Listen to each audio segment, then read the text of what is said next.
Hi, and welcome back to Focal Point AFR Talk, 888-589-8840. Number to call if you want to join the program, 888-589-8840. And as we talked about last Thursday and Friday, Dr. Benjamin Carson got right up in Barack Obama's grill. He did it in a way that was direct. He did it in a way that was civil. He did it in a way that was courteous, but he did not pull any punches. And I think, wasn't it Carson said at the beginning of that speech, I want to apologize ahead of time, that I cannot apologize for anybody who might be offended by what I say.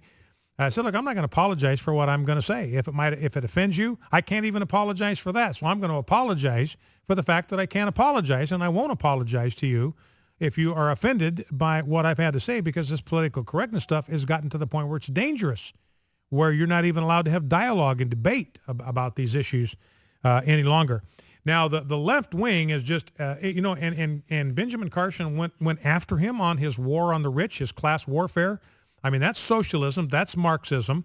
The evil rich, we got to plunder them so we can give it to the poor. Redistribution, that's just socialism. It's just Marxism. It's just fascism. And Dr. Carson got right up in Barack Obama's grill on that. He got right up in his grill on Obamacare. So, look, you can fix health care in this country by doing two things. Give everybody an HSA and a catastrophic health care policy. That'll fix it right there. Those two things, all you need to do to fix the health care system in the United States of America. That's it. And let people get a low premium, high deductible insurance policy, catastrophic, so they're covered if something really bad happens. Give them an HSA that they can accumulate resources in there from the time they're born. And that's how you reform it. Take one page of legislation to do that. And he got right up in Barack Obama's grill on that one. So the left has been just apoplectic about what a horrible thing it was that he went right after President Obama in front of God and the whole country. Here's Candy Crowley Sunday. She's trying to goad her panel into people climbing Dr. Carson's frame. And she's talking here with one of the members of the panel about that. Let's listen. Well, I think that there's a political correctness that he was trying to use to appeal to a conservative audience.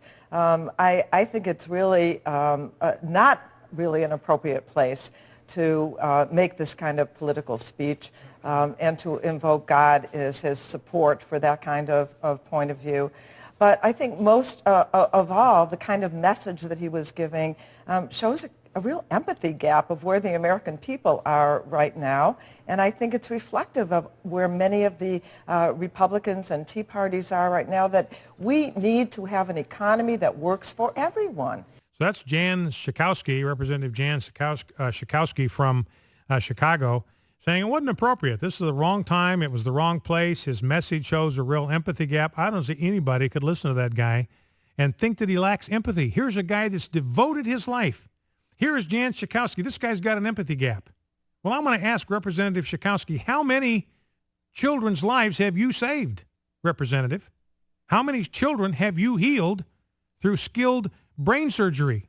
How many families have been touched by the fact that your skill has saved the life of their child or saved the brain functioning and brain capacity of their child? Exactly how many families, Representative Schakowsky, have you helped? How many children have you helped? And you have the audacity to lecture this man on having an empathy gap. I mean, that just outrages me, that kind of accusation. Here's a guy that's devoted his life to helping young children and families. The only empathy gap is between Jan Schakowsky's ears, and it's not just empathy that's missing between those two places, but a lot more than that. Well, let's go to the phones. Let's go to Alan in Purcell, Oklahoma. Alan, you're on Focal Point with Brian Fisher. What's on your mind? Well, first of all, thanks for having me. I love your show. Okay, thank you very much. Thanks for calling. Secondly, I love discussing evolution with people because it gives me a chance to just propose a couple of questions to them that I don't think they've ever really thought of.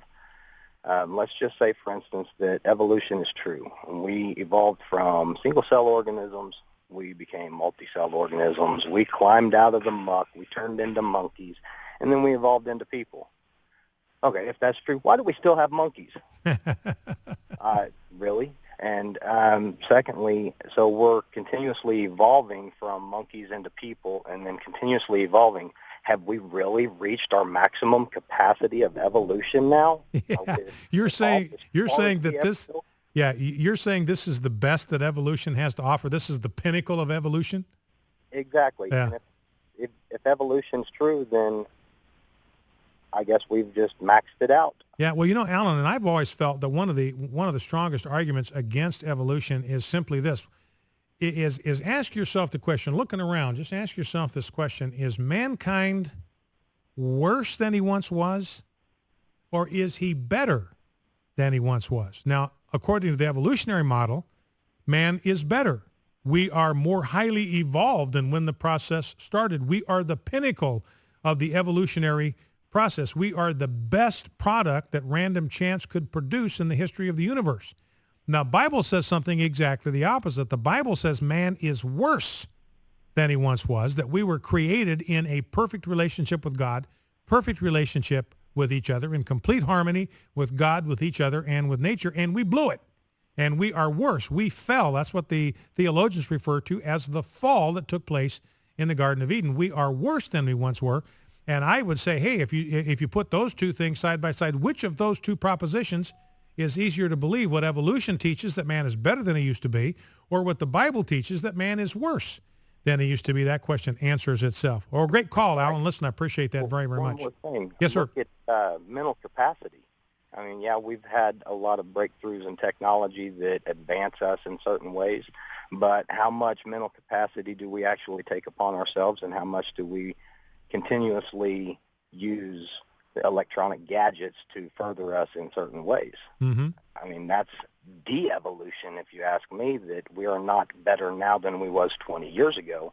We do have more modern advances now than we had 20 years ago, but as far as people-wise and using our own skills and our own mentality rates, we've actually digressed. Yeah, and that's a good point. Less educated, less intelligent, less informed. All you got to do is listen to people like Jan Schakowsky to see that is true. And, I read a story today about, I don't know, some school system, I forget where because I didn't print out the story, but they're going to stop teaching algebra to 8th grade students. I mean, we are literally producing kids that can't add, multiply, subtract, divide, solve even the simplest equations. All right, Alan, listen, I appreciate that. Thank you for that. Let's go to Lane in Cross, Texas. Lane, you're on Focal Point. What's on your mind? Howdy. Hey. I had a couple of resources I wanted to share with everybody, and then hopefully you could lead us in a quick prayer when I get off here. Okay. Just agree. Your show and others like it would be multiplied to get this word out, that people would start to actively share this information. So some of these resources you mentioned, one is Ken Ham, Answers in Genesis. Yes. I believe they're also going to build, or they're in the process, or as we speak, of a creation theme park in the Midwest. Well, they've already got it built. They're in the process right now of building a life-size replica of Noah's Ark. There you go. So there's Answers in Genesis, and I believe that's a .com too. Uh-huh. And then the other one was actually it's .org. I think it's AnswersInGenesis.org. And the other one is Institute for Creation Research, founded in San Diego, California. It's been moved to Texas. And they are all PhD-level scientists, have worked in secular arenas. They're graduating PhDs out of here. And I actually went to the thing before they moved it. They codified their information because they're working on, at least at that time, over 8 specific scientific vectors of study, meaning astrophysics, genetics, biology, archaeology, geology, etc. And they have a scientific tome on that called the RATE Project, R-A-T-E. And there's also a layman's version, which is a smaller, which you can get inexpensively in paperback. I think the scientific version is like $50. It's about 3 inches thick or plus. But the other one's a skinnier little book, and you can share it. So anyway, those two resources. The other one is actually tied in with that because the founding of our country, and God bless you for talking about that too, which is wallbuilders.com. Yes. Which is David Barton. Mm-hmm. And so anyway, I just wanted to get that out there. So I mean, whether you're little old lady, a big old man, or just a small, child, you can get these resources, and so you don't have to think you have to know anything. There's so much evidence. God didn't hide anything in his word, and he didn't hide anything in creation. As the word tells us that nature testifies of everything, but there's actually scientific proof too, and I wanted to get those resources to you. So God bless you. Okay, great. Well, listen, thank you for the call. I appreciate that. That's a great call, Lane, and those are fantastic resources. AnswersInGenesis.org, ICR for Institute for Creation Research, ICR.org. Wall Builders, David Barton, he's got a program on our network. That's an outstanding resource talking about the faith of our forefathers, the forefathers of America.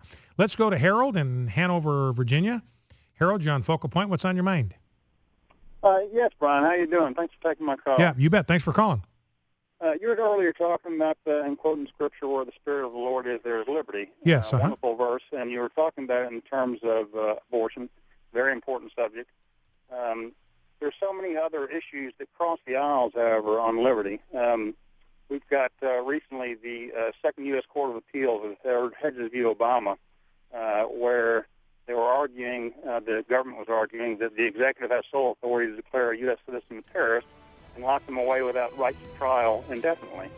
We also have evidence, sworn testimony from Jan Schakowsky, that was the CIA Station Chief of Counterterrorism in Pakistan in 2002, that affirms that the torture policies were from the government, official policy, came from the highest office in the land. Mm-hmm. So liberty is being assaulted on many fronts. Abortion is a very important issue, but there are other issues, and these issues cross the aisle. NDAA was passed by 93 out of 100 U.S. senators in our country, and that's not just Democrats, it's Republicans and Democrats.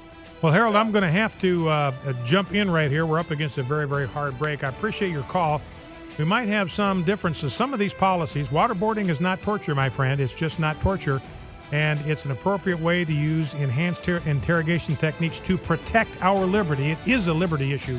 Focal Point AFR Talk. We'll be back after the news. Stay with us. American Family Radio.